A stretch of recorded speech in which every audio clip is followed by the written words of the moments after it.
guys, back here with another video. Today I'm going to be talking about the CPA process and how I became a licensed CPA in the state of New Jersey. So if you want to keep hearing about that, then keep watching. Okay, so in order to become licensed in the state of New Jersey, for me it took quite a long time.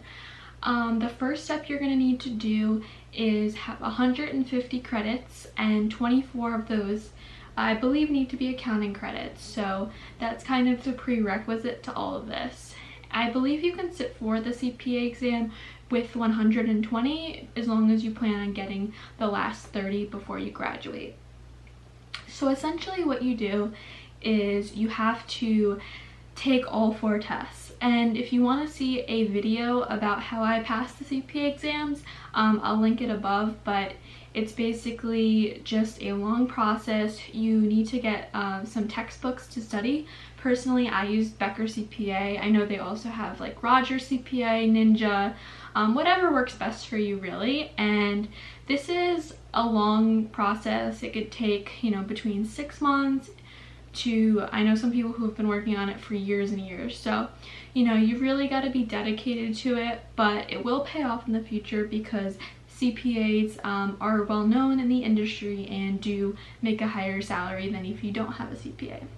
So essentially what you need to do, once you have the credits, once you pass the exams, then you need your year of experience. And for New Jersey, you need a year or 1,750 hours.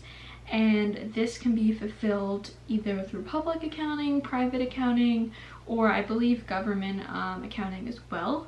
For me personally, I did the public accounting route. So basically, once you work a year, how it works at my firm is you have to get your manager to sign off that you have worked the hours. So once you work the hours and you go to your manager, basically what I did for her is I got a copy of my timesheet that says, what clients you've worked on, what type of work you've done, and I categorized that into the categories that the NJ Board of Accountancy application is classified into. So it was super easy. I just filled out the application, I classified my time into those buckets that the application had, and then I sent it to my manager, who then was able to just sign off on it.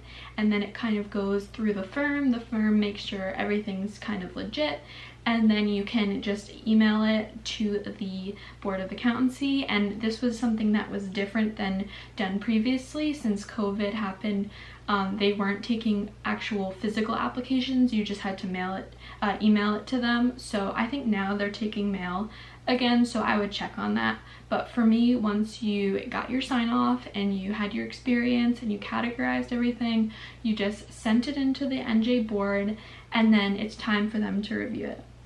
So this is the process that takes a while, and a lot of people told me that it would only be about 2 to 3 months and you'd get your license and that would kind of be the end of it. But for me, it actually took 6 months, and I'm not sure if this was due to COVID or not, but it took a really long time, and so I was kind of anxiously waiting, did I do something wrong, or when is this actually gonna happen? When am I gonna become licensed? Because it's been over a year that I've worked, and I'm really excited to get it.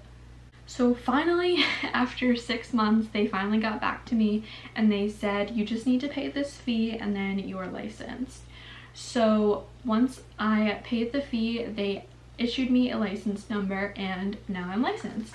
However, for the state of New Jersey, at least, we have to take a 4-credit course in ethics that has to be done within 6 months of getting licensed. So for me personally, I have yet to take that, but you can take it basically through any registered company. I'm taking it through the NJCPA, and I think it's just maybe about a 4-hour course, and you just learn about ethics, and then you have that, you meet the requirements, and then you're good to go. So I think the most difficult thing throughout this entire process was kind of the figuring out how to do it all. So one thing that I specifically had to do, because when I sat for my CPA exam, I only had 120 credits, and you need 150 in order to get licensed. So I had to go through this thing called NASBA licensing services and basically get my education confirmed that I had all 150 credits. And this could take a while. This could take maybe 6 to 8 weeks. So I recommend doing this early before you got the experience, before you're ready to send in your CPA application. Make sure you do this with plenty of time ahead. So what you do is you go on to NASVA licensing and you basically send them your transcripts that show your degree is conferred and that you have 150 credits. And then once they do this, they should get back to you saying that they'll send this to the board and that no further action is required. Once you have that, your education is all good, you passed your tests, and then you just go forth with the application. And the application is actually pretty easy. The statement of experience is just a cover letter from your firm that says, you know, this is what you did, and then basically just filling out the buckets categorized of what you did at work, filled into the application, and that's it.